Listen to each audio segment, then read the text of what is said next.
إليك بعض النصائح للمحجبات للتألق والراحة خلال فصل الصيف. 1. اختيار الأقمشة المناسبة. اختاري الأقمشة الخفيفة والمتنفسة مثل القطن والكتان والفسكوز. تجنبي الأقمشة الثقيلة والغير قابلة للتهوية مثل البوليستر. 2. الألوان الفاتحة.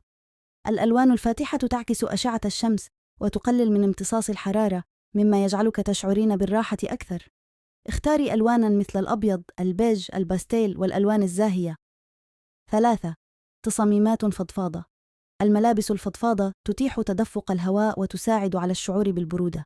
اختاري القمصان والتنانير والفساتين الواسعة والفضفاضة. 4. الأوشحة والشالات الخفيفة. اختاري الحجاب المصنوع من الأقمشة الخفيفة مثل القطن أو الشيفون.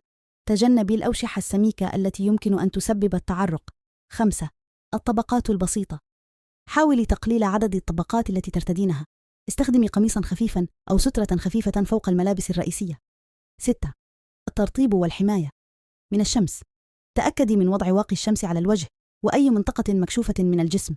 ارتدي نظارات شمسية وقبعة واسعة الحواف لحماية إضافية من الشمس. 7. شرب الماء بوفرة.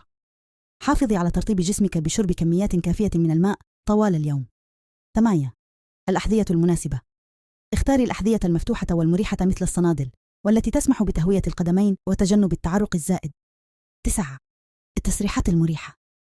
جربي تسريحات شعر مريحة لا تضغط على الرأس وتسمح بتدفق الهواء مثل الكعكة المنخفضة أو الضفائر البسيطة تحت الحجاب. بتبني هذه النصائح يمكنك الاستمتاع بصيف مريح وأنيق في نفس الوقت.